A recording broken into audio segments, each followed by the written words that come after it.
Tá, e ele vai apresentar? Tá, o diretor...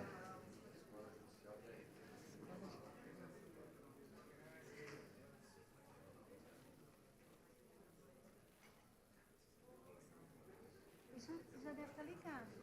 Não tá, não?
Só estou aguardando o doutor Paulo Regis. Ele virá aqui.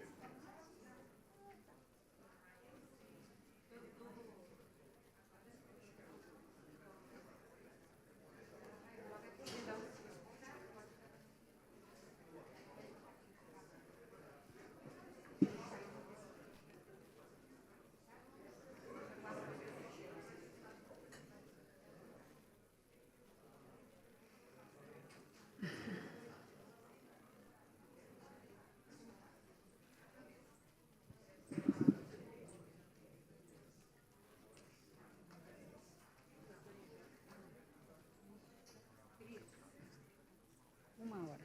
Tá. Pois. Senhoras e senhores, boa tarde.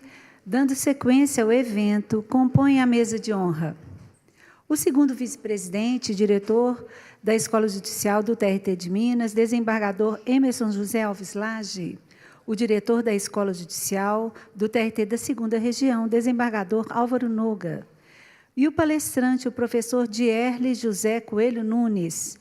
E, para a apresentação do palestrante, convidamos o desembargador do TRT da Segunda Região, diretor da Escola Judicial, desembargador Álvaro Noga.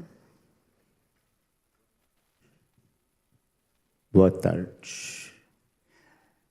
Amigos, o bom de falar entre amigos é isso, não precisa ser nem bom locutor, nem ter presença de palco, basta existir.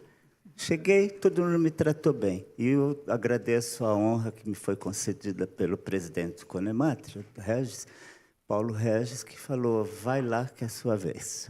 Então, me desculpem por isso. Reclamações com o presidente do Conematre. Agora, a gente aqui tem eu tenho uma missão honrosa, que é apresentar o professor Dierle José Coelho Nunes.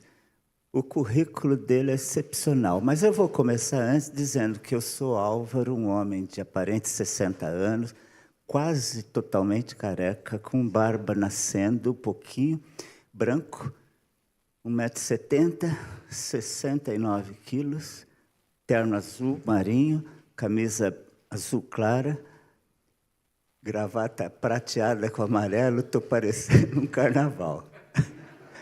Mas quem está vendo não está tanto assim, mas a autodescrição vai prejudicar um pouco o meu trabalho.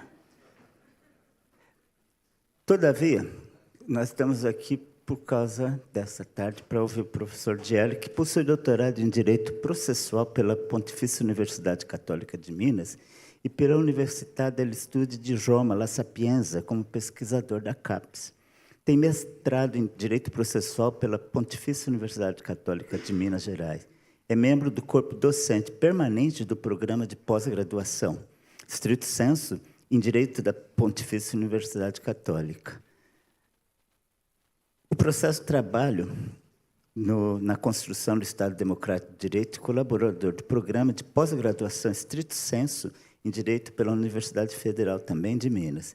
É adjunto, professor adjunto da PUC Minas e da Universidade Federal de Minas. pesquisador associado da Fundação Getúlio Vargas, do Centro de Inovação, Administração e Pesquisa no Judiciário, nos grupos de pesquisa em ética na inteligência artificial e de plataformas. Presidente da Comissão de Inteligência Artificial do Direito da OAB de Minas Gerais. É secretário adjunto do Instituto Brasileiro de Direito Processual, IBDP.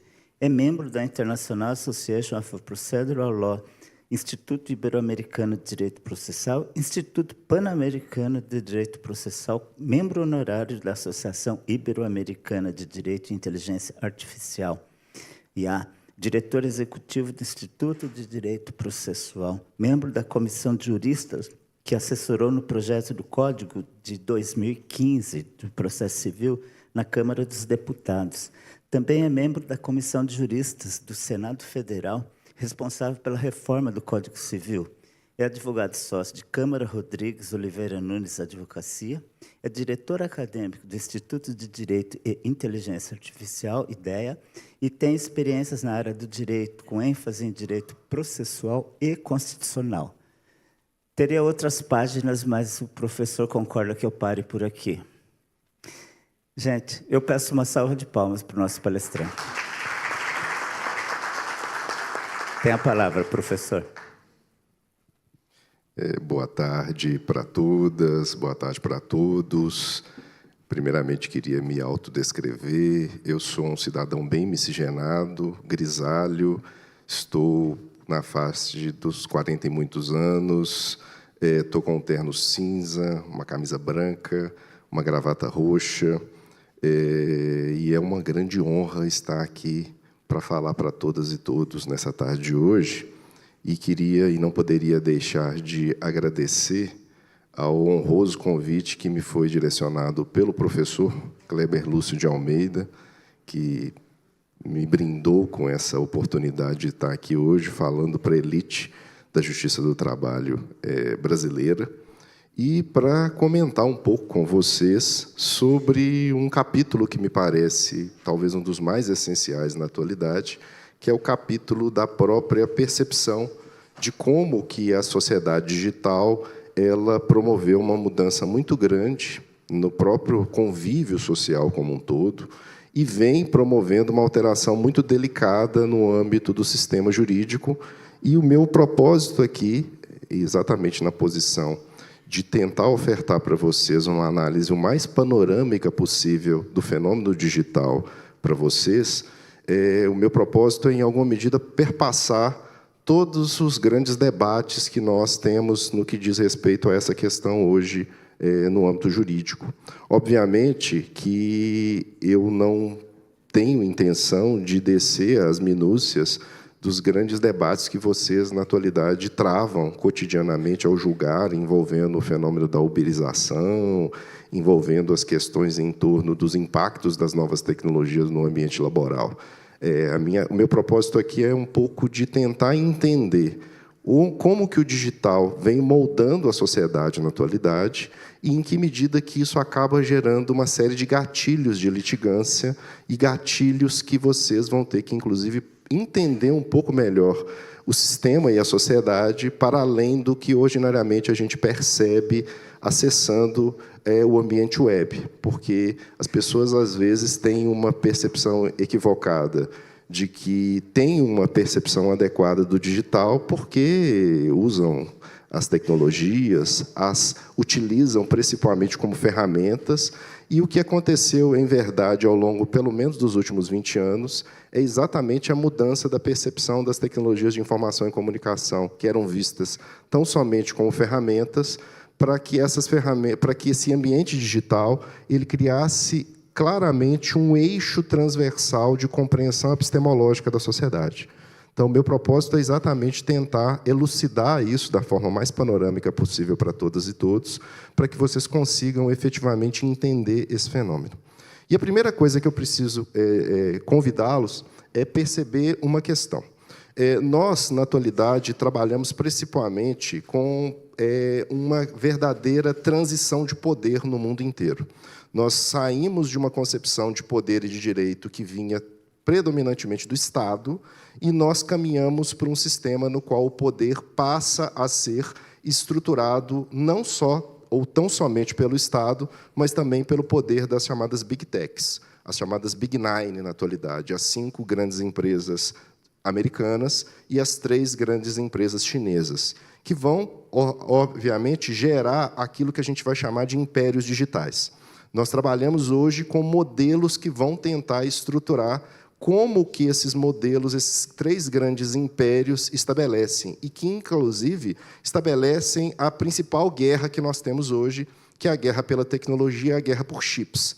As pessoas acreditam que o grande debate hoje são as guerras que nós estamos vendo, infelizmente, como uma tragédia na Ucrânia, no Israel e Palestina, mas a grande guerra de poder na atualidade é a guerra pela tecnologia. É a guerra pelos superchips que são produzidos em pouquíssimos lugares no planeta, em Taiwan e em outros países, e que, inclusive, vem gerando uma guerra de poder, especialmente entre os Estados Unidos e a China, mas a União Europeia também vem tentando se posicionar nesse campo. Então, a gente primeiro precisa entender como que esses 3 impérios digitais eles vêm se articulando.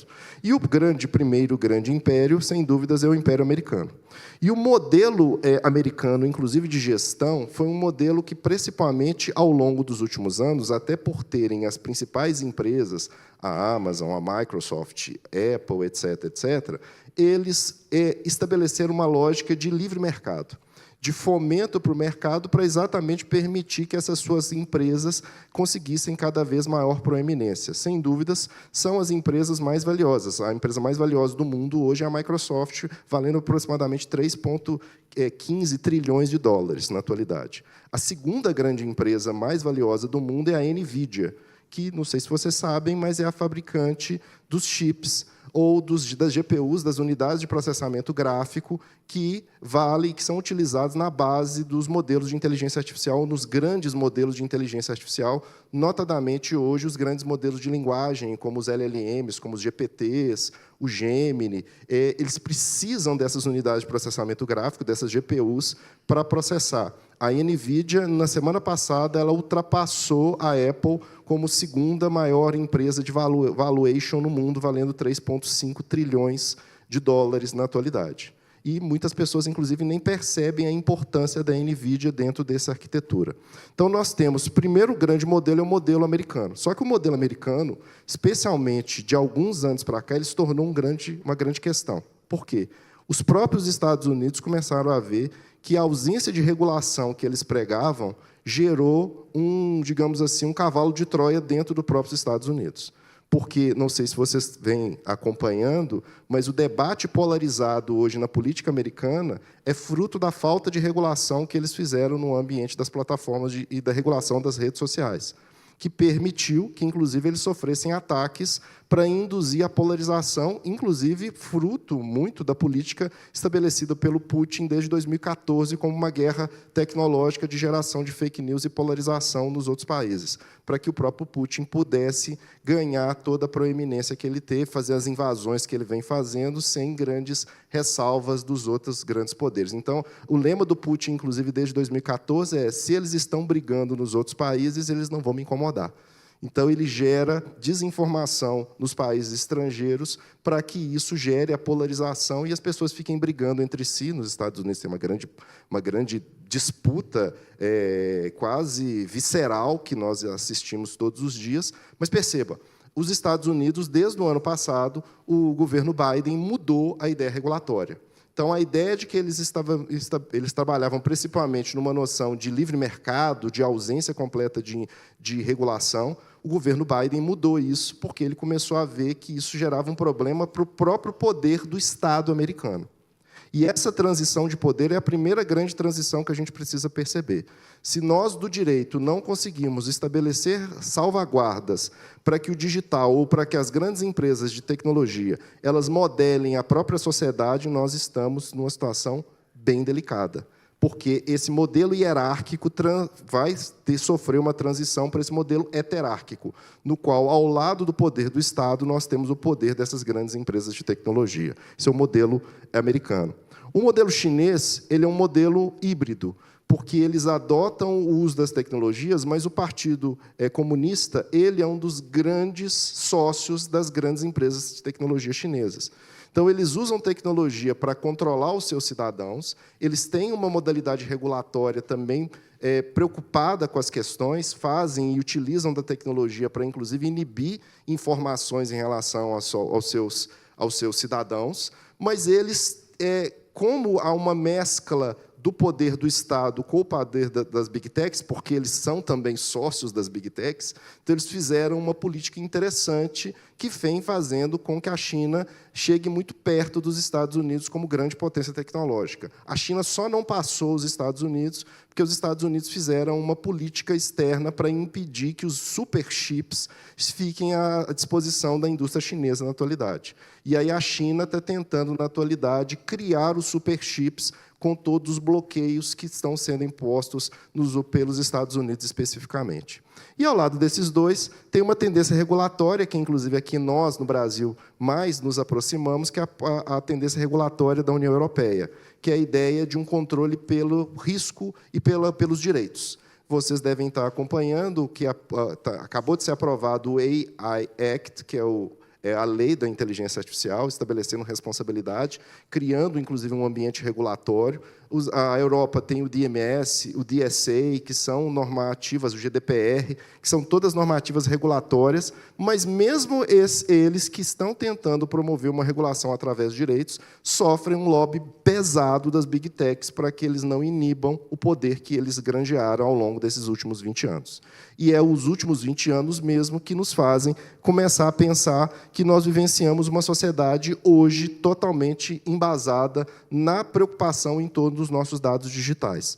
O grande petróleo, e essa é uma frase recorrente da atualidade, o petróleo hoje são dados digitais. Porque, a partir dos dados digitais, eu posso fazer uma série de coisas, que eu vou ter oportunidade de falar na sequência, mas que eu já gostaria de mostrar para vocês alguns aspectos, especialmente para nós, no campo do direito, nós precisamos começar a pensar nos dados digitais e trabalhar com a noção de que os dados digitais que nós gestamos, e vocês gestam no âmbito da Justiça do Trabalho, e a Justiça do Trabalho está na vanguarda da produção de dados digitais no âmbito do sistema processual, do sistema de justiça, vocês precisam ter a preocupação de colocar nas próprias escolas a ideia de ter pessoas especializadas em estratégia de dados, para pegar os dados e transformar esses dados digitais em conhecimento, para que esses dados digitais eles sirvam de base para as próprias políticas a serem implementadas pelas escolas. Aqui, para onde vocês estão caminhando? Vocês precisam e vocês têm condição, hoje, de saber isso de antemão, porque vocês têm condição de, desde a entrada das ações no sistema de justiça trabalhista, já estabelecer qual que é a etiologia desses conflitos, da onde esses conflitos surgem, quais são os gatilhos dessa litigância, e hoje, com o fato de nós termos um sistema totalmente informatizado, eu preciso transformar esses dados em conhecimento para que eu leia esses dados adequadamente, mas eu preciso ler adequadamente. Ter os dados estatisticamente estabelecidos não significa que eu vou fazer uma boa leitura.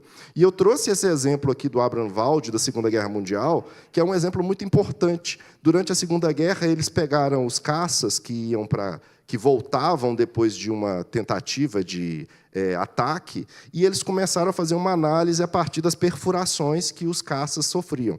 E as pessoas, a primeira análise, fazendo uma análise equivocada dos dados, era de pensar, assim, vou fortalecer a aeronave nos pontos onde há maior número de perfurações. Até que o Abraham Wald virou e falou assim, não, vocês todos estão equivocados, porque essas aeronaves que estão com esse maior número de perfurações nessa região, voltaram. A gente precisa fortalecer a área do avião que não foi abatida, não foi atingida, porque o avião não voltou porque ele não tomou um tiro nessas regiões.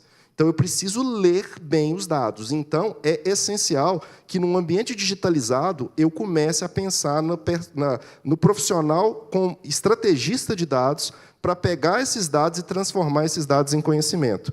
E para que eu comece a pegar o data lake, que é exatamente esse conjunto de dados, que está completamente desestruturado, os dados na justiça são difíceis de serem acessados. Se eu pedisse aqui agora que vocês me informassem quais são os dados que vocês têm nas suas respectivas escolas ou nas respectivas justiças às quais vocês de cada estado que vocês participam, talvez vocês tivessem dificuldade de me dar, às vezes, aqui um BI, um business intelligence falando quantas ações ingressaram, de qual tipo, com qual pedido, quais escritórios de advocacia que propuseram as ações, quantos desses escritórios de advocacia fazem acordo, quantos não fazem, qual que é a média desses processos. Isso precisaria estar completamente estruturado num sistema que já se tornou digitalizado há tantos anos no Brasil.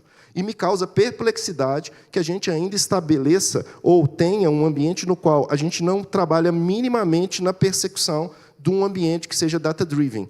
Eu, por exemplo, presto serviços para grandes indústrias e para grandes empresas que eles trabalham data-driven. Eles sabem, em pormenor, quanto que eles têm, às vezes, de material, onde que a coisa está funcionando, onde não tem. Eles têm controle de absolutamente tudo. Só que a gente precisa estabelecer essa escada para criar um ambiente data-driven, que é basicamente o quê?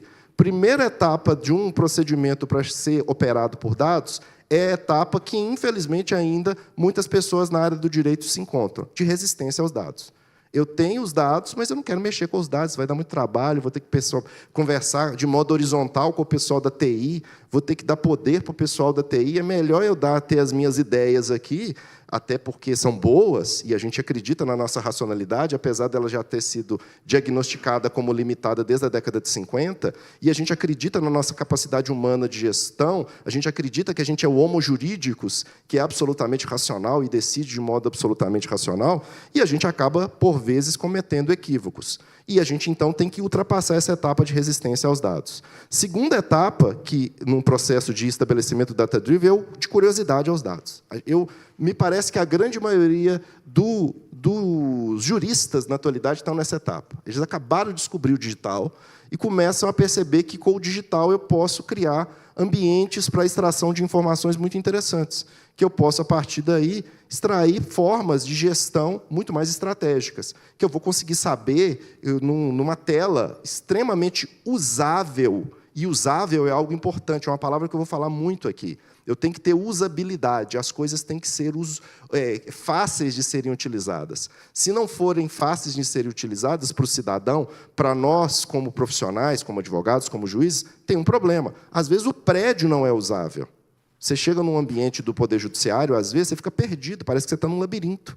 Quando a ideia de usabilidade é a ideia, por exemplo, que a gente vivencia quando a gente vai no hospital, e aí a pessoa vira para você, segue essa linha azul aqui que você sai no raio-x. Você não precisa de ter nenhuma informação mais sofisticada. Aquilo é pensado para facilitar o ambiente. E a usabilidade é algo que precisa ser levado a sério, tanto no presencial quanto e no digital mais ainda.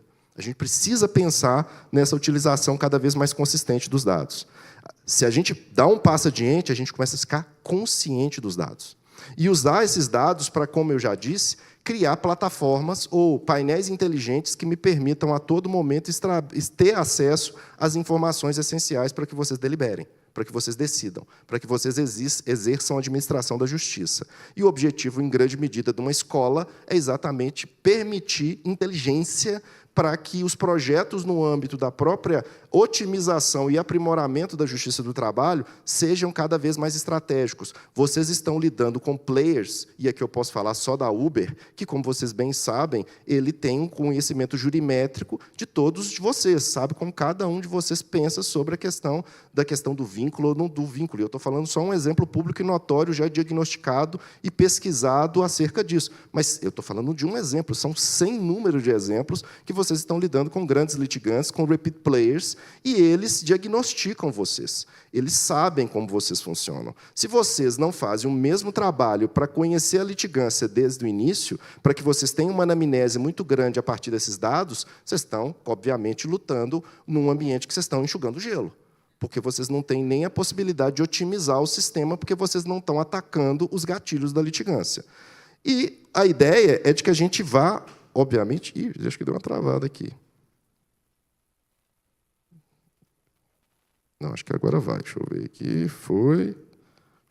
Então, a gente dá um passo adiante para conhecer os dados, efetivamente, trabalhar com eles. Mas o que eu quero convidar vocês é para que vocês tentem perseguir isso aqui. É um ambiente data-driven. Todas as decisões deveriam ser embasadas em dados. E não em conformidade com o que eu acho, com o que eu penso, com o que eu acho interessante. É óbvio que eu estou apresentando aqui para vocês um processo. desde a descoberta dos dados, e perceba, os dados já existem. Eles estão todos nas plataformas de gestão de processos em autos eletrônicos. Vocês só precisam transformar esses dados em conhecimento. Só que isso exige um processo, existe um planejamento, e, sem dúvidas, a função da escola, em grande medida, é oferecer os pressupostos para que vocês consigam fazer isso. E, mais, o convite que eu faço a vocês é para que eu falei do poder das Big Techs, para que a gente aprenda com elas. E aprender com elas é estabelecer o que elas, a forja da sociedade digital estabelecida há 20 anos atrás, que é basicamente a fusão de 3 grandes conhecimentos. O conhecimento da psicologia cognitivo-comportamental, a chamada virada cognitiva, o conhecimento do design, para que eu crie ambientes funcionais, inclusive da justiça, das plataformas de gestão de processos eletrônicos, dos painéis eletrônicos inteligentes que vocês precisam ter informações acerca disso, e, obviamente, não posso deixar de falar, se eu estou falando de revolução digital, da inteligência artificial, de modo que a gente saiba das suas benesses, dos seus riscos éticos, dos seus riscos jurídicos, e perceba claramente as potencialidades que ela pode nos oferecer. Então, vamos começar do básico. O básico é perceber que, desde a década de 50, já se diagnosticou que nós temos racionalidade limitada. Todo ser humano, não sou eu, não é você, não é o juiz, não é o advogado, todo mundo tem racionalidade limitada. Herbert Simon diagnosticou isso na década de 50. A partir da década de 70, o professor Kahneman e Tversky começaram a fazer testes empíricos, e disso se extraiu a ideia de que nós trabalhamos basicamente com 2 sistemas de julgamento no nosso cérebro, do ponto de vista didático. Um sistema que é rápido, automático, heurístico, que nos faz tomar decisões com rapidez, que quando, por exemplo, a gente acorda meio assim desligado e vai tomar um banho, você não pensa, vou virar a torneira, você vira. Você pensa, não, vou jogar uma água no rosto, você joga. Você vai comer alguma coisa, você come automaticamente, tudo é automático. Só que o que nos faz racional é o sistema 2. É o sistema que nos induz a possibilidade que nós promovamos raciocínios estratégicos, raciocínios aprimorados. Só que do funcionamento do sistema 1 e do sistema 2 já mais do que diagnosticado e provado, que há um problema no funcionamento, porque o S2 nem sempre funciona. A gente trabalha predominantemente com o S1, com o automático. Se você está fazendo uma coisa que você está acostumado a fazer, você não liga o S2. Quando você está dirigindo, e você já tem costume de dirigir, você não liga o S2. Você liga o S2 quando você vai parar o carro numa vaga apertada, e aí, porque senão você bate na parede. Mas, fora isso, você fica trabalhando com o S1 quase o tempo todo. Só que da interação do S1 e do S2 surgiu o fenômeno dos vieses cognitivos e da própria percepção da heurística. Vocês olham essa foto e talvez vocês fiquem um pouco perplexos com a foto. Assim, que foto inadequada que esse palestrante deu. Só que essa foto não tem nada demais. É uma senhora num show de rock e tem 2 cidadãos calvos atrás dela. O que tem demais nessa foto? O que tem demais nessa foto é o nosso cérebro heurístico. O nosso cérebro heurístico, que é o S1, ele te dá a primeira informação. E se você não liga o S2 e não analisa diretamente a foto, você acha e vê na foto coisas que não existem. E o nosso S2, às vezes, ele falha. E a gente acaba lidando com o quê? Com uma solução enviesada. E esses vieses passaram a ser diagnosticados desde a década de 70, e hoje nós contamos mais ou menos 200 vieses cognitivos diagnosticados, com o maior destaque o chamado viés da confirmação, ou confirmation bias, que é o viés que nos faz acreditar naquilo que esteja em consonância com os nossos valores, com as nossas pressuposições, com o que a gente gosta. O viés de confirmação. E o viés de confirmação gera um efeito no cérebro, que é o backfire effect, que é o viés de tiro pela culatra. Se você, por exemplo, for debater uma questão política com alguém, você acha que, se você trouxer argumentos racionais para a pessoa, que o candidato que a parte contrária ama é ruim, você acha que ele vai acreditar em você? Não. O cérebro faz com que ele fique mais polarizado. Isso é o backfire effect. Isso é diagnosticado. Então, se você for tentar convencer alguém, através de argumentos racionais, sobre alguma questão, num debate religioso, político, você não vai conseguir.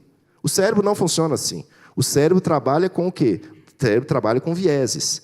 E, como ele trabalha com vieses, você vai ter dificuldade de se desenviesar do ponto de vista prático em relação a questões. Então, a percepção dos vieses já é um aspecto importante, porque eu posso usar os vieses para o bem ou para o mal. Eu posso usar os vieses para induzir, inclusive, comportamentos, inclusive no campo da justiça. Eu posso pegar um dos capítulos da psicologia comportamental, que é o capítulo dos nudges, dos empurrões cognitivos, e induzir comportamentos. Então, um exemplo que eu posso apresentar é esse mandado de citação de uma execução que eu refiz usando a técnica do nudge. A técnica que ordinariamente é feita de design de um mandado é algo que é feito para ninguém entender, a não ser nós, juristas. O cidadão que está recebendo um mandado de pagamento, ele tem a menor noção do que aquilo é. Ele liga para um primo, para um amigo, para o advogado dele. Ao passo que, se você refizer com um design usando nudge, você vai fazer com que aquela informação seja mais facilmente absorvida e induzir com maior facilidade o pagamento. Então, nesse mandado, depois eu vou mandar o material para vocês terem acesso, vocês verem que eu estabeleci um escalonamento do valor da dívida no tempo, para a pessoa entender que é melhor ela pagar agora do que pagar daqui a algum tempo, porque dever na justiça é caro. Então, você usa mecanismos de incentivo comportamental para que a pessoa induza um comportamento. Você pode usar isso para se valer, inclusive, do grande movimento que o ministro Barroso vem capitaneando na atualidade, em torno da plain language, da simplificação dos argumentos, que não tem nada a ver com pauperização da linguagem técnica. Isso não muda o jargão. Plain language é você saber que você está escrevendo para um destinatário, para uma persona. Então, você precisa estabelecer a linguagem adequada para a pessoa que vai receber a informação. Não tem nada a ver com você acabar com o linguajar técnico. Isso é uma ignorância de algumas pessoas que falam em linguagem simples. Agora não vou precisar mais aprender fundamentos técnicos. Não tem nada a ver. Plain language, ou usar visual law, legal design, usar design em geral, é você pensar para quem você está direcionando a informação. Se a informação está sendo direcionada, por exemplo, para vocês, juízes, ela tem que ser técnica. Ela não pode ser uma linguagem inadequada, coloquial. Não tem menor fundamento isso. Quando a gente está lidando com plain language, a gente está falando de uma técnica também. Tudo envolve conhecimento. São só virada cognitiva. O design é o segundo capítulo dessa fusão que as redes sociais fizeram. O que eles pegaram? E por que eu falei que a psicologia cognitivo-comportamental foi utilizada pelas redes sociais? As redes sociais, basicamente, elas trabalham com seus vieses. Então, o seu ambiente web, da sua plataforma, não mostra a realidade. Ele mostra o que você gosta. Ele está ali colocando 80% a 90% de informações que você gosta, porque a ideia da plataforma, do Instagram, do Facebook ou de qualquer outra rede social, é fazer com que você permaneça lá o máximo de tempo possível, para que você tenha o máximo de dados de você para tratá-los, inclusive com IA, extrair padrões e te colocar numa tribo digital. E para vender produto específico para você. Tanto é que todo mundo já teve a experiência de pesquisar alguma coisa, falar Paris, na sequência, abre lá, está Paris, Paris, Paris, hotel em Paris, vem a Paris, meia pensão em Paris, do lado da Torre Eiffel. Por quê? Porque isso foi estabelecido em 2003 pelo Google, porque o Google estava quase entrando em falência, até que um cara lá dentro falou assim, a gente tem um baú de ouro aqui, que são os dados digitais, que se a gente usar essa tecnologia que vem lá da década de 50 para extrair padrões, que é IA, e começar a perfilizar essas pessoas, eu começo a fazer ou vender para os fornecedores serviço direcionado. Eu não estou mais fazendo uma publicidade para todo mundo. Eu faço a publicidade para você, em consonância com o que você gosta. Então, a sua rede social é toda estruturada, a sua timeline, com os seus vieses. Você tem ali 15% a 20% de informação que você odeia para você ter falsa sensação que você vê o mundo. Mas você não está vendo o mundo. Você está vendo o recorte do que você gosta, da sua orientação política, da sua orientação religiosa, etc., etc. Não é a realidade. Então, a sua rede social não é a realidade. E se você não criar mecanismos para se desenviesar, você vai se enganar e vai continuar ficando cada vez mais dentro de um funil da falácia de acreditar, inclusive, em coisas absurdas e em pessoas que não mereceriam a sua crença.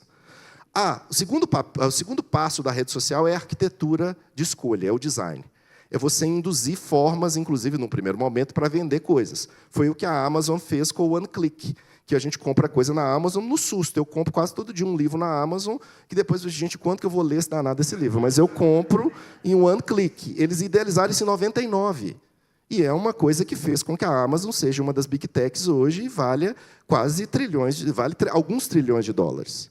Então, é esse mecanismo de design que vai fazer e trazer para nós, no direito, essa métrica da usabilidade. É entender que eu preciso construir o sistema de justiça de modo que ele seja usável para as pessoas. De modo que ele seja pensado para o cidadão, pensado para o juiz. Eu me recordo das primeiras discussões do processo eletrônico, há muitos anos, inclusive aqui no ambiente trabalhista, que eu tentava mostrar para os técnicos que não tinha lógica o PJE ter determinadas questões que não funcionavam, e a pessoa era o técnico, não conseguia entender, porque não tinha nenhum designer. Era uma pessoa da TI que não tinha um designer na base da própria construção da solução. Então, aquilo era difícil, você precisa de um tutorial para usar a plataforma. Não tem lógica nenhuma. Ao passo que você entra no Instagram, você pode ser a pessoa mais desavisada do mundo, sem qualquer letramento digital que você consegue acessar, porque aquilo é pensado para ser o quê? Usável. Só que, na medida em que você tem design, quando você vê design, você não vê intenção por trás do design, porque você tem formas de manipulação que são perfeitamente possíveis. Agora, a usabilidade, inclusive, está na base do ChatGPT. Vocês acham que o ChatGPT ele ganhou toda a proeminência porque ele traz uma tecnologia que surgiu em 2022? Claro que não. A tecnologia surgiu em 2018. A ideia da técnica de arquitetura transformer do GPT é de 2018, 2017, 2018. Por que o ChatGPT virou o que virou? Por conta da usabilidade. Eles colocaram num ambiente web, que você não precisa ter letramento digital nenhum, você só precisa saber acessar a internet, você coloca lá na plataforma, você faz um comando e ele te dá uma resposta. É a usabilidade que fez o ChatGPT ter tantos usuários e tantas pessoas gostaram de usá-la. E a IA, ela alçou voos a partir de dezembro de 2022 por conta disso. Eles criaram ambientes nos quais não precisava ser um nerd igual eu sempre fui, para gostar de programação, para gostar de tecnologia, para usar IA. Eu posso ser qualquer pessoa, eu uso no meu celular e ela é perfeitamente usável. Essa ideia da usabilidade é algo que nós, do direito, precisamos absorver, para a gente pensar em como comunicar com o cidadão, em como comunicar com as partes, para facilitar as informações que podem, inclusive, induzir retirada, inclusive, de uma série de questões do âmbito do próprio judiciário. Porque, às vezes, o que falta para o cidadão é informação sobre as questões. Só que são informações que são pensadas para que elas sejam como isso aqui. Ó. Sabe o que é isso aqui? Não sei se todos estão vendo. É um sachê de ketchup. Que isso aqui é a coisa mais imbecil que alguém já inventou. Porque ela não tem usabilidade nenhuma. Quando você pega um negócio desse para usar na pizza, no sanduíche, você coloca no dente, você tenta rasgar. É um negócio que é feito para não usar. Se a justiça for igual a esse sachê de ketchup, eu tenho um problema. Porque a gente não está criando um ambiente de dimensionamento de conflito que seja acessível. E que a pessoa, às vezes, nem pense naquilo como um meio de resolução de conflitos. Sadiero, mas isso que você está querendo é impossível. Não. Se eu trato os dados, se eu perfilizo o usuário, eu consigo criar uma solução que a pessoa nem percebe que é uma solução de conflitos. E eu dou um exemplo concreto com tecnologia. Todos vocês devem ter aplicativos para compra de comida, para compra de alguma coisa. Quando dá um problema na pizza que você pediu, você pensa em ir no PROCON? Você pensa em ir no juizado especial de relações de consumo? Não, você abre o seu aplicativo, tira uma foto do sanduba, que veio com cebola e você não gosta, e eles te mandam na mesma hora um outro sanduba, ou te devolvem dinheiro, etc, etc. Isso é um meio online de resolução de conflito, é um online dispute resolution, que ela é pensada para funcionar em segundos com alta eficiência. Porque eles pegaram os dados, trataram os dados, pegaram as tendências de aceitação de consenso e conseguiram ter uma ferramenta altamente usável. E você nem pensa que você está num meio de resolução de conflitos. Porque ele é todo pensado a partir do cidadão, a partir da participação do cidadão através de uma técnica que nós, no processo, chamamos de Dispute System Design. A gente tem uma metodologia para pensar o conflito bottom-up, de baixo para cima, e não top-down, como normalmente no Brasil a gente pensa. A gente pensa do ponto de vista técnico, metodológico, e tenta apresentar uma solução como se fosse a melhor para o cidadão sem ouvi-lo, sem saber o que ele precisa, quais são as necessidades, interesses, até para que eu crie mecanismos adequados para a solução dos conflitos deles. Então, eu preciso pensar em ter monitoramentos de usabilidade. Isso aqui é um relatório que eu fiz conjuntamente com o ministro Salomão, que, num grupo da GV que eu participo, que a gente fez um teste de usabilidade das 10 maiores plataformas de e-commerce no Brasil.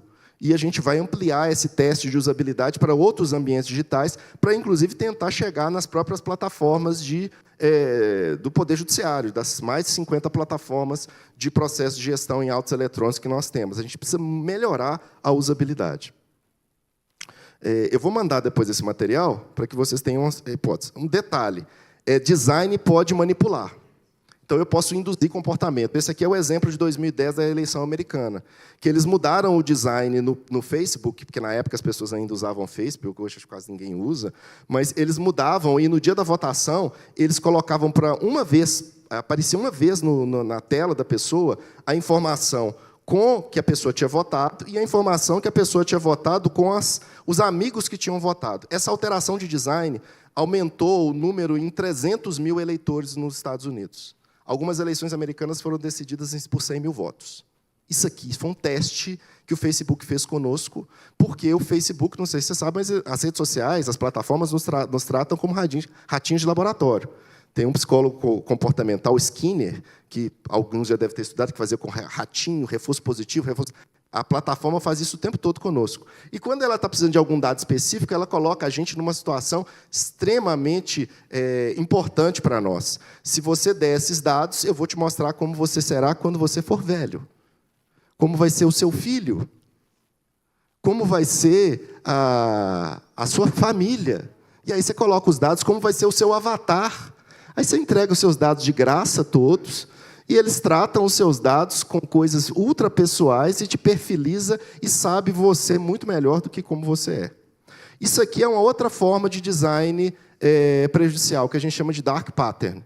É você usar design para induzir também equívoco. Isso aqui é do Diamond Mall, que é um shopping aqui de Belo Horizonte. Isso aqui é o totem de pagamento. O que eles fizeram? Eles alteraram as cores quando você paga, e normalmente é uma questão de você falando se você vai imprimir ou não. A tendência do positivo é ser o quê? Verde. E do negativo ser vermelho.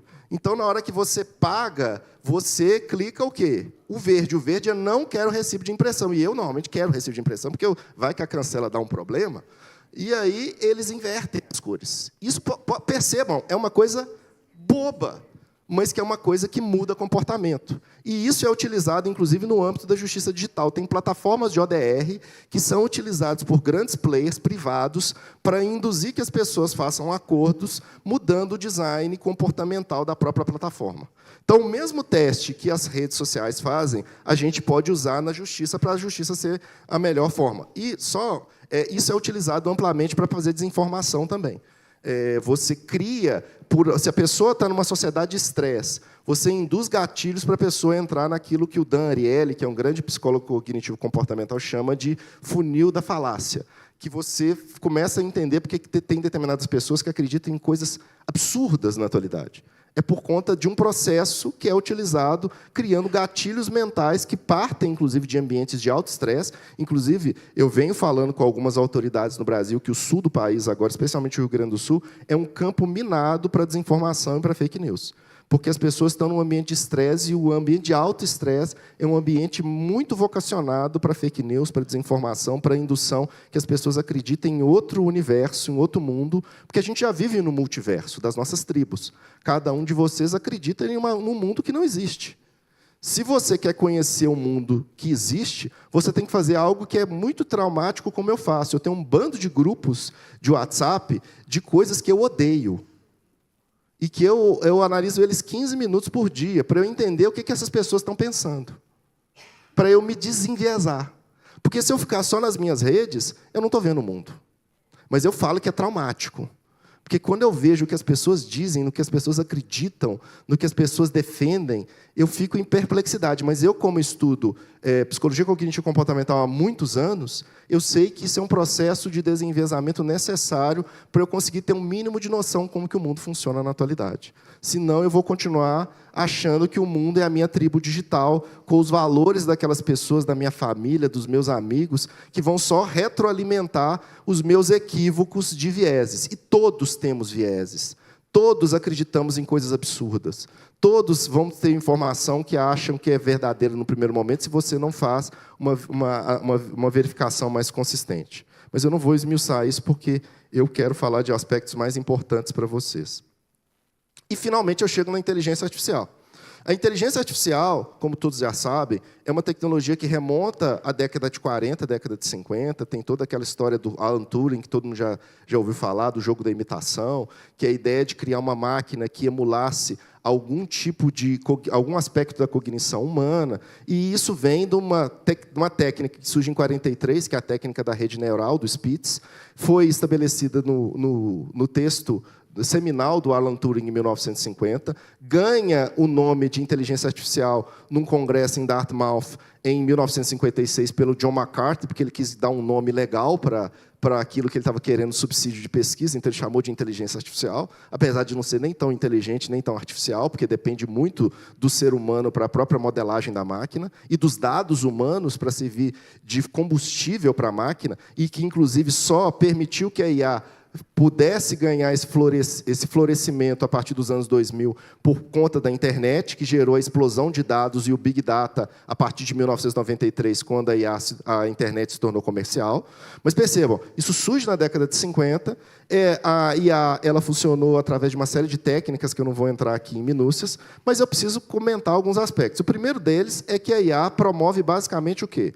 Correlações e extrai padrões matemáticos para resolver tarefas e resolver problemas. E o que ela faz é isso. Especialmente adotando a arquitetura mais convencional, que é o machine learning.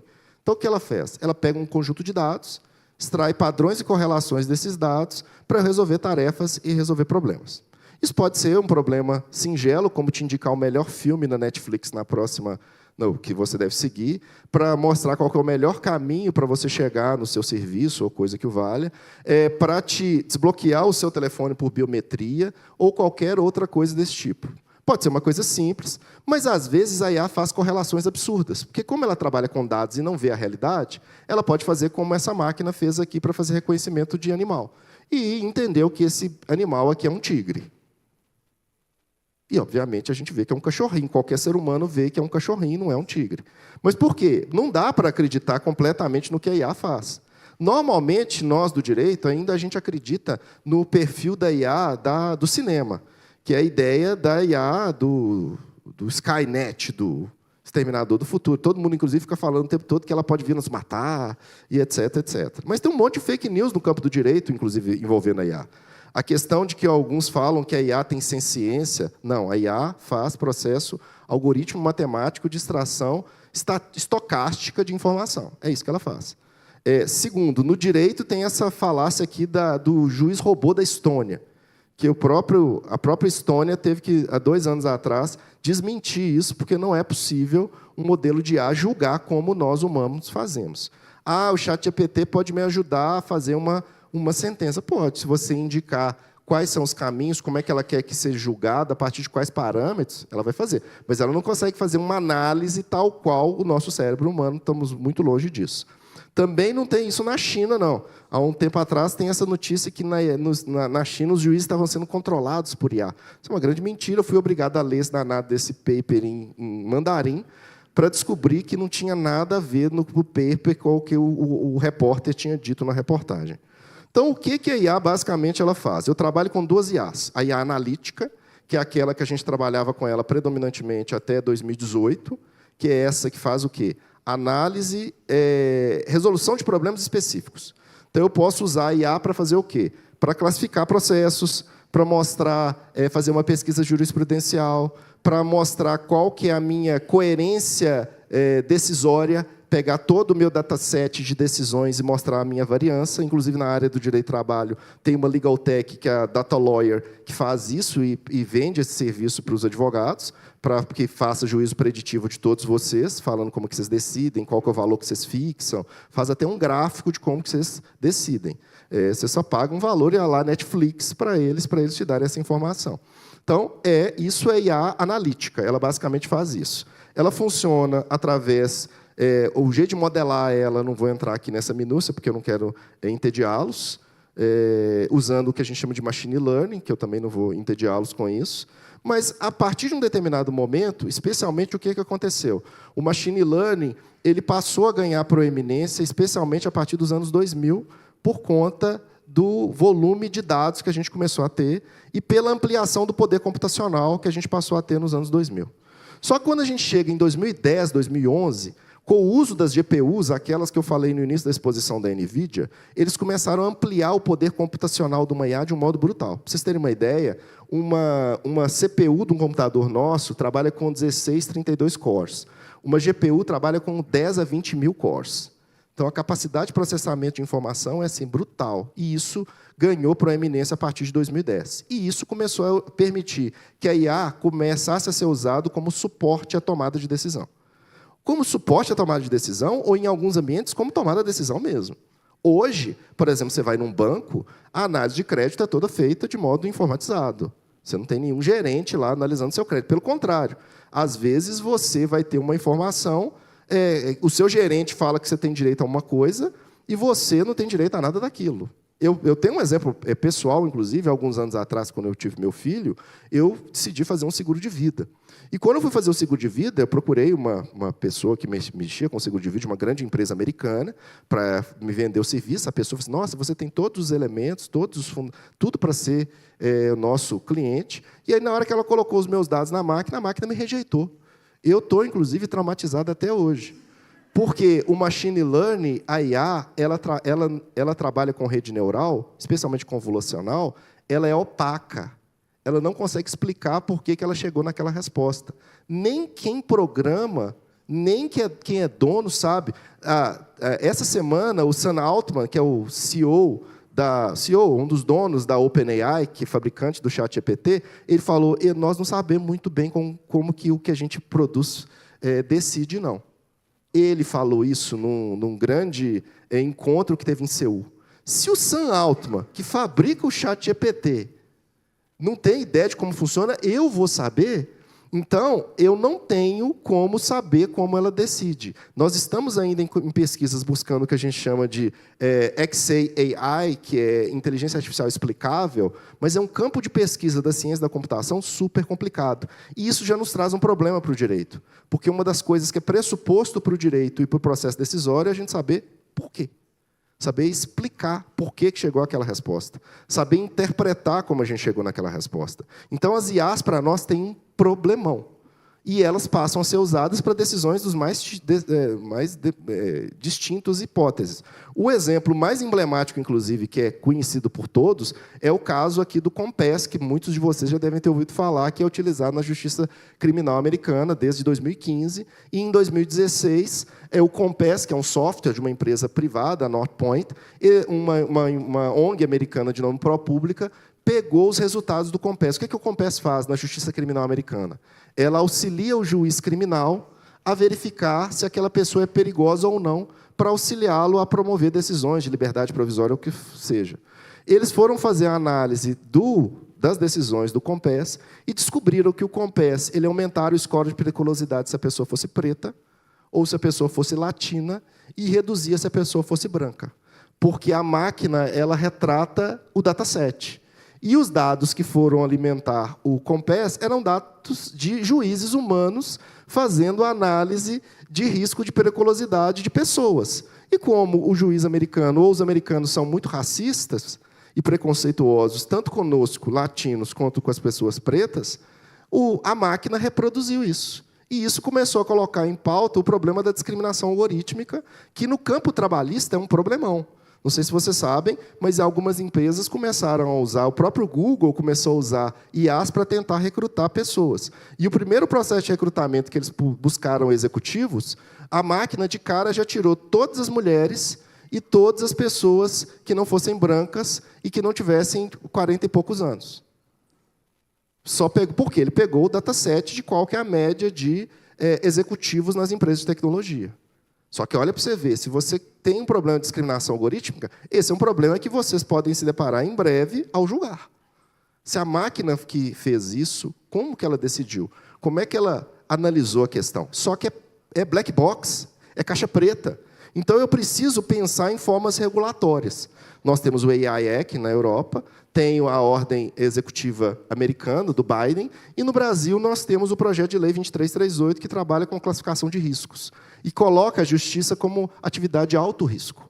E se é atividade de alto risco, eu preciso ter governança diferente. E eu preciso de ter, dentro do judiciário, governança de dados e governança de IA, não só para usar a IA, para estabelecer onde a IA pode ser utilizada na própria atividade administrativa e na atividade de apoio à decisão, e para, inclusive, estabelecer formas de contratação da IA.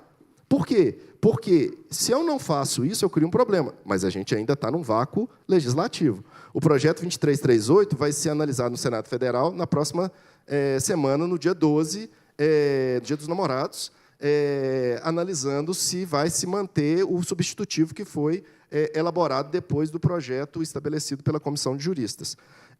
Então, eu preciso pensar também em formas contratuais. Na hora que vocês forem contratar a IA, vocês têm que estabelecer cláusulas contratuais muito sofisticadas. Eu trouxe aqui o modelo da Comissão Europeia, que estabelece alguma questão em torno de estabelecimento de um framework de contratação de IA. Eu, inclusive, estou auxiliando o Tribunal de Justiça de Minas Gerais em algumas análises para a aquisição de algumas IAs, de IAs generativas, num campo lá, que é o NAT-GPT-JUS, que é uma questão envolvendo judicialização da saúde, porque eles estavam querendo contratar para auxiliar no trabalho administrativo dos médicos. E eu preciso de ter uma governança, eu preciso de ter uma equipe de experts para auxiliar nesse tipo de contratação, porque eu não estou lidando com nada muito simples. E, normalmente, as pessoas acreditam, por exemplo, mas é fácil, é só colocar um ser humano para supervisionar a resposta da máquina. E o ser humano tem um monte de vieses. Eu falei do viés da máquina, o viés do modelo algoritmo, aquele que fez estabelecer maior risco para pessoas pretas e latinas, mas eu tenho um viés humano com a máquina, que é o quê? Você acreditar no que a máquina faz depois que a máquina te apresenta bons resultados. E eu falo, por exemplo, do bom e velho Waze. Quando você começa a usar o Waze, você fica meio assim, aí você usa uma vez, uma segunda. Quando você chega lá pela 10ª vez, você fala assim, deixa o Waze me levar. O Waze leva eu. Você desliga o cérebro e faz o que o Waze... Isso é viés de automação. Então, supervisão humana não adianta. Daqui a um tempo vai ter uma IA que vai fazer uma minuta de sentença. Você vai conferir a primeira, pô, boa. Segunda, boa também. Terceira, boa.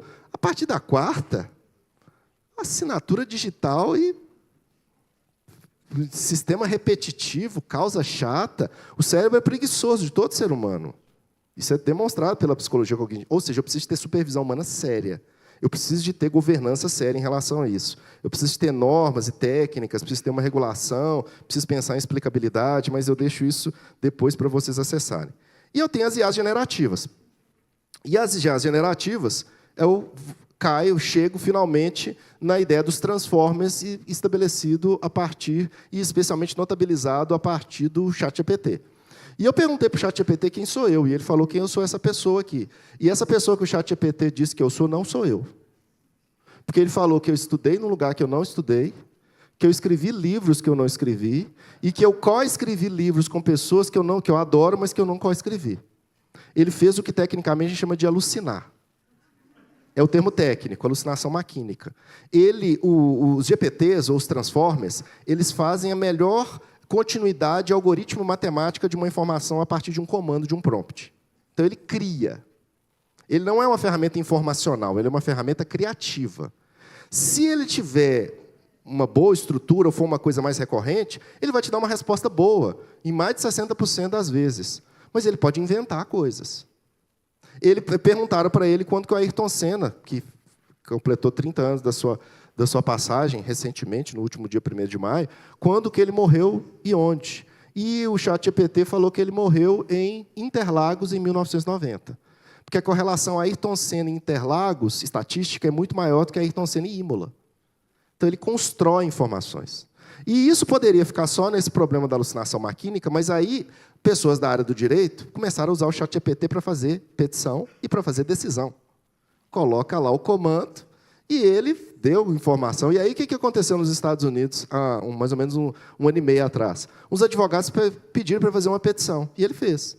E ele inventou 4 decisões de tribunais, colocando o nome certo dos juízes, Só que ele inventou a decisão.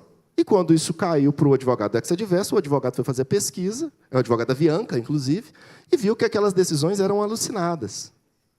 E o advogado, no primeiro momento, falou que não era bem assim, e depois confessou, tomou uma multa na cabeça, pagou, virou não é nem um King Kong mundial, né? Não é nem um mico mundial, porque todo mundo olha para esse advogado e fala burro, né? Porque a máquina trabalha sempre, tem que trabalhar com supervisão de um expert. Então, se você não se põe com a máquina, como a máquina fosse um auxiliar, como um expert, temos um problema. Se você acredita no que a máquina está te dando e você não tem capacidade de valorar se a informação que ela está te dando é boa ou ruim, não use. Porque você pode cavar um buraco, como aconteceu com um juiz federal aqui no Brasil, há uns 6 meses atrás. Tem até um processo no CNJ contra ele. Porque ele usou o ChatGPT, também inventou decisões do STJ, inclusive de alguns ministros do STJ, com o número, tudo certinho, parecia uma decisão linda do STJ, só que foi inventada. Então, eu preciso saber lidar. Eu preciso, então, lidar com esses modelos de fundação, aprendendo como fazer prompts e usando eles para coisas boas. E pode chegar a coisas lindas. Por exemplo, essa imagem aqui do Jason Allen ganhou um prêmio internacional de arte. Ele usou uma ferramenta que se chama Midjourney e ele fez 600 prompts para chegar nessa imagem. 600 comandos seguidos para chegar na imagem. E que, inclusive, coloca uma discussão até que ponto que tem direito autoral, não tem, por conta da própria intervenção humana, 600 prompts, prompt, é comando para caramba, dentro de uma janela de contexto. Só que eu preciso, então, entender que, para usar o ChatGPT, eu preciso saber o quê? Primeiro, como eu já disse, eu preciso entender que ele não é uma ferramenta informacional. Eu não posso fazer pesquisa, ele não é search, como eu faço no Google. Ele é uma ferramenta que você tem que trabalhar com ele e é muito conveniente que você dê bases de dados para ele trabalhar. Você tem que, às vezes, fazer uso de vários prompts e direcionando a finalidade. Você precisa indicar métodos de argumentação. Coloquei alguns aqui, o AIDA, o Tomin, o copywriting, para você induzir ele um modo dele escrever melhor, com maior persuasão daquilo que você está falando. Ele pode te auxiliar como um co-escritor. Ele tem um problema que a gente chama de janela de contexto. Então, na hora que você começa a dar muitos prompts, ele começa a esquecer o que você perguntou. É como se fosse a Dory de um desenho, sabe? Procurando o Nemo, que ele tem problema de memória recente. Dependendo da versão, se você não está trabalhando com o GPT-4 ou, que é o Omni, ele pode ter uma janela de contexto pequena, especialmente no gratuito. Mas, na hora que você começar a usar o ChatGPT ou qualquer um desses LLM, você tem que personalizá-lo. No caso do ChatGPT, você tem que pegar aqui a sua figurinha aqui embaixo e personalizar. Aí você vai falar, customizar para que você quer, quem é você, para que você quer que use ele, para que você indique ele, inclusive para que ele tente trabalhar predominantemente com fontes mais consistentes para trabalhar. Então, o primeiro passo é personalizar. Segundo, estratégias para fazer o prompt. Não fica comprando nenhum modelo de prompt, não. O próprio OpenAI fala que você tem que fazer instruções claras, fornecer textos de referência. Isso é importante, você pode usar textos seus mesmos para que induza o próprio modus operandi de que a máquina vai escrever. Você pode fazer vários prompts para induzir conhecimento e sempre começa todo prompt indicando qual que é a persona. Então, atue como um juiz trabalhista, atue como um advogado, atue como jornalista, atue como... Você tem que indicar a persona que ele deve assumir para fazer a construção da resposta. Mas você precisa pensar nele como alguém para te colaborar. Esse texto foi um texto que eu coescrevi com ele em 25 minutos para o Conjur. Fiz ele em 25 minutos. E o que eu estou querendo dizer com isso? Se você sabe usar a ferramenta, ele faz com que você ganhe muita produtividade e muita rapidez. Se você domina a ferramenta. Agora, se você não domina, ele pode ser o que é um cavalo de Troia para você. Então, percebam, primeira coisa que a gente precisa verificar, a gente precisa trabalhar com essa ideia. As redes sociais são a forja. Psicologia cognitiva comportamental, design e IA. A gente tem que pegar isso no direito e usar isso em nosso benefício.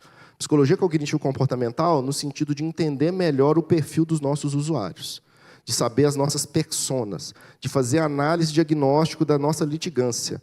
É impressionante como a gente não tem ideia do perfil dos litigantes. O judiciário, e eu falo da ótica do sistema processual, da ótica do processualista, eu falo o processualista, ele é treinado para trabalhar com as consequências. Ele não é treinado para trabalhar com as causas.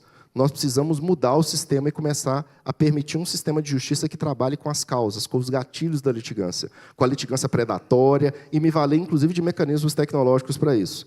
Porque eu vivencio o que, particularmente, eu chamo de virada tecnológica do sistema jurídico. Ou seja, eu não trabalho mais com o sistema jurídico usando tecnologias da informação e comunicação como mera ferramenta. Como eu estou tentando demonstrar para vocês, eu modifico o próprio modo, e no campo da justiça, isso significa que eu preciso fazer o quê? Primeiro, como eu já disse, eu preciso fazer um design da justiça centrado no ser humano, nos direitos humanos, e isso significa que eu preciso de ter uma justiça digitalizada e customizada para os cidadãos. Isso quer dizer que eu vou usar a tecnologia na medida da necessidade. Primeira coisa que eu preciso pedir para vocês é para vocês não ficarem com o anseio de ficar usando a tecnologia mais emblemática, a mais cara. Não. Você tem que usar a tecnologia que funciona. Às vezes, um software simples, que o pessoal da sua TI vai te gerar, resolve o seu problema. Para que você vai contratar uma empresa multinacional porque você vai ter que pagar uma fortuna? Você vai criar uma dependência dessa empresa para usar os serviços dela? Você usa a tecnologia na medida da necessidade. Segundo, você usa a tecnologia percebendo que nós vivemos um país desigual.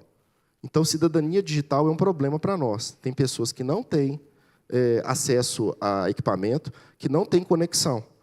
E, por isso, existem, inclusive, alguns projetos para criar, inclusive, fóruns digitais físicos, que são localidades onde a pessoa não tem um fórum, não tem uma justiça, para que a pessoa que não tenha acesso à tecnologia possa ir lá resolver seus problemas de modo direcionado. É uma boa oportunidade. A ideia da usabilidade e de criação de interfaces mais adequadas. E, muito rapidamente, porque meu tempo já está terminando, eu preciso mostrar para vocês as etapas de implementação da tecnologia no sistema de justiça. Nós, no Brasil, a gente tem a primeira grande etapa, em parte, feita, que é a etapa da digitalização. Só que a etapa da digitalização não é mudar meio. É digitalizar os dados, extrair conhecimento dos dados e fazer atuações estratégicas a partir de dados. Isso é digitalizar. Só mudar de meio não muda nada. Auxilia a vida de vocês, que vocês podem trabalhar em casa, etc., etc., que pode fazer uma audiência por videoconferência, mas não muda a realidade do sistema. Para mudar a realidade do sistema, eu preciso trabalhar a etiologia dos litígios, entender como que os litígios funcionam, ter dados BIs que me permitam fazer o tratamento desses dados a partir de painéis inteligentes, ter data lakes e conhecer os tipos de litígios e litigantes.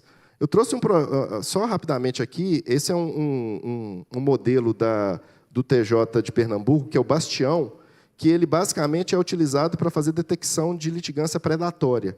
Ele dá entrada, o sistema já verifica se um determinado advogado já propôs milhares de ações usando o mesmo conjunto de documentos. E se os documentos são os mesmos, ele tem o mesmo hash, que é o mesmo código. Eu consigo, inclusive, saber, a partir disso, que um mesmo advogado, às vezes, propôs milhares de ações. Isso já induz, no TJ Pernambuco, uma luz amarela para o núcleo de monitoramento de perfis de demandas. E aí o núcleo de monitoramento ele verifica se tem indícios de litigância predatória, e se tiver indícios de litigância predatória, eles analisam, às vezes até tagueiam todos os processos daquele escritório para fazer um tratamento direcionado num núcleo específico daquele tipo de litigância. A gente precisa lidar de um modo mais sério com os grandes litigantes no sistema. Eu preciso, mas essa é só a primeira etapa. A segunda etapa, que é da automação, é aquela na qual eu vou começar a usar IA, mas eu vou usar mecanismos de automação mesmo, de RPA, de Robotic Process Automation. É claro, e no judiciário tem uma tendência muito grande de uso de IA. O recente relatório divulgado há mais ou menos umas 2 semanas, fala que hoje nós temos aproximadamente 140 projetos envolvendo IA no judiciário brasileiro, mas a grande maioria está lidando o quê? Com classificação de processos, classificação de documentos, busca de automação, de RPA mesmo, padronização de legislação e jurisprudência, ou seja, um mecanismo muito mais de apoio. Mecanismo decisório ainda tem muito poucos, mas eu posso usar para fazer automação procedimental. Eu trouxe alguns exemplos aqui do projeto Solaris, de um querido amigo meu, que é inclusive da Justiça do Trabalho, que é o doutor Braulio Guzmão, que o projeto Solaris eles estão criando um monte de robozinhos para fazer automações procedimentais para agendamento de audiência, para publicação de decisões, para automação de atos constritivos, via Sysbajude, para fazer análise, inclusive, e esse é um outro projeto, o índice de conciliabilidade, para verificar quais processos que têm tendência de ter acordo, para eu já separá-los em detrimento dos demais, levando em consideração, inclusive, os advogados envolvidos, as empresas envolvidas, porque eu posso fazer, às vezes, uma semana de conciliação direcionada para esses grupos. Percebam, é usar dados, conhecimento, para estabelecer uma política estratégica de conciliação. Não é só criar o núcleo de conciliação. Eu preciso saber para que aquilo vai funcionar e direcionar para aquilo que vai funcionar. Classificação de recursos e prática de atos processuais em geral. E aí eu chego propriamente na etapa de transformação, que aí eu já vou ter atingido um sistema jurisdicional data-driven, efetivamente. Eu vou ter uma interface mais fácil de se lidar. Eu vou começar a me valer daquilo que, tecnicamente, a gente chama de adequação procedimental por tecnologia. Eu vou criar, inclusive, plataformas digitalizadas para fazer, às vezes, ODR. Um exemplo que a gente tem na Justiça Civil é o consumidor.gov.br, associado ao PJE para ações consumeristas, mas eu posso pensar isso, e tem uma série de outros exemplos de adaptação procedimental de tecnologia, e, finalmente, pensar sempre em modelar o sistema de baixo para cima, para que eu consiga otimizar, inclusive, coisas prosaicas, como, por exemplo, a ideia de fazer pesquisa. Tem esse projeto do CNJ com o PNUD, capitaneado também pela UNB, que é o Pedro, que é um mecanismo que você coloca a petição inicial aqui, e ele faz uma pesquisa de precedentes. E ele já te indica quais são os precedentes passíveis de serem aplicados naquele caso e vai facilitar uma pesquisa muito mais direcionada do que efetivamente está funcionando ou que se aplica ao caso. Eu não estou trabalhando com a pesquisa normalmente que a gente faz é a pesquisa booleana, que é por palavra-chave, que é a pesquisa semântica. Eu consigo encontrar os julgados com muito mais proficiência, com muito mais critério para chegar às melhores decisões que seriam aplicáveis àquele caso. Eu ainda tinha algumas questões envolvendo manipulação, questão de uso de riscos para a sociedade digital, mas, já que meu tempo está acabando exatamente nesse momento, o convite que eu faço aqui para vocês, na verdade, é o convite para que vocês comecem o processo para que vocês alcancem uma justiça data-driven, para que vocês comecem a trabalhar com os dados digitais, para que ele sirva de base para que vocês decidam. E mais, para que vocês expliquem, especialmente para os novos juízes, como lidar com essas novas tecnologias. Porque aqui, obviamente, eu não tive a oportunidade de falar de um sem número de questões que são do dia a dia, forense, como a questão das provas digitais, a questão em torno das técnicas antiforenses, que são técnicas para inibir a própria possibilidade de vocês, como juízes, ou da própria polícia, ter acesso a determinados tipos de informações. São técnicas informáticas para você impedir, para promover, por exemplo, blindagens patrimoniais muito sofisticadas. Então, o digital é essencial. E se as pessoas continuarem a achar que o digital é um negócio esquisito, é um negócio que eu não preciso ter preocupação, eu não vou nem conseguir ter uma vivência minimamente cordial em sociedade. Porque você vai começar a brigar com o seu vizinho, porque ele está enviesado com uma ideia maluca, porque ele caiu num funil de falácia, e ele acredita, às vezes, num político maluco, que tem umas ideias malucas, e, obviamente, isso vai te induzir. Então, eu costumo falar que, quando você lida hoje com pessoas que divergem do seu ponto de vista, você tem que ter empatia com essa pessoa. Empatia. Porque ela caiu no funil da falácia. Então, e você tentar ir para o caminho da racionalidade, não vai dar certo. Não vai dar certo. Você só vai se desgastar. Então, você tem que ter empatia e criar técnicas de desenviesamento dessa pessoa. É trabalhoso, não é simples. Eu conto para vocês que estudo isso há muitos anos, e eu comecei a estudar isso por conta da advocacia, para me potencializar como uma pessoa para argumentar melhor, para ter maior persuasão, para ter maior convencimento.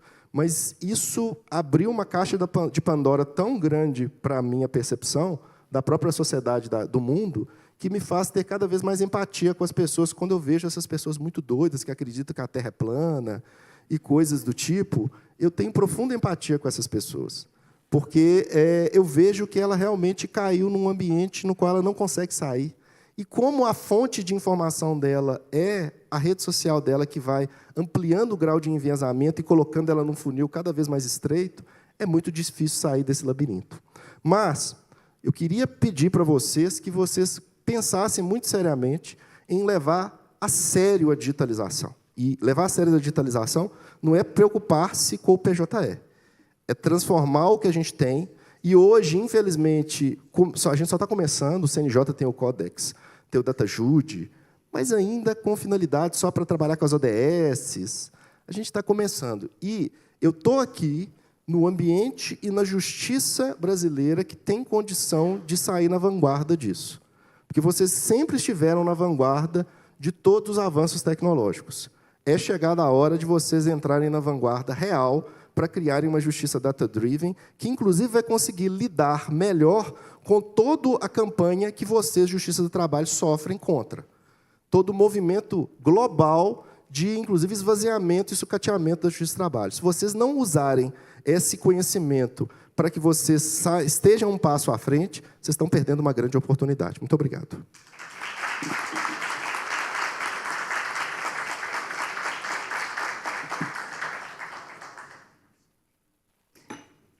O professor Gerli nos mostrou algumas coisas bem simples, nada complicado. Primeiro, eu entendi o aviãozinho, cheio de perfurações, mas aquilo faz a gente ver. Ele terminou dizendo: nós temos pontos vulneráveis e precisamos saber quais são. Também o S1 e o S2 me impressionou a forma singela até com que o senhor coloca tanta coisa. O automático da gente funciona com facilidade. A gente, que é juiz do trabalho, em audiência, é testado inúmeras vezes. Mas eu preciso ligar o S2 logo em seguida, para ver para onde nós vamos.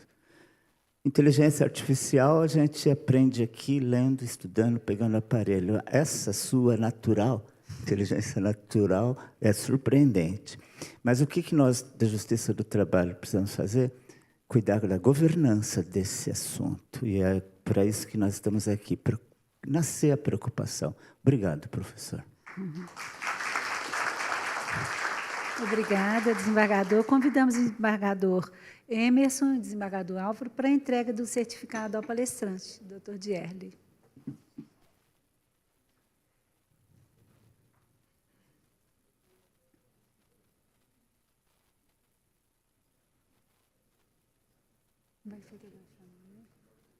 Muito obrigada.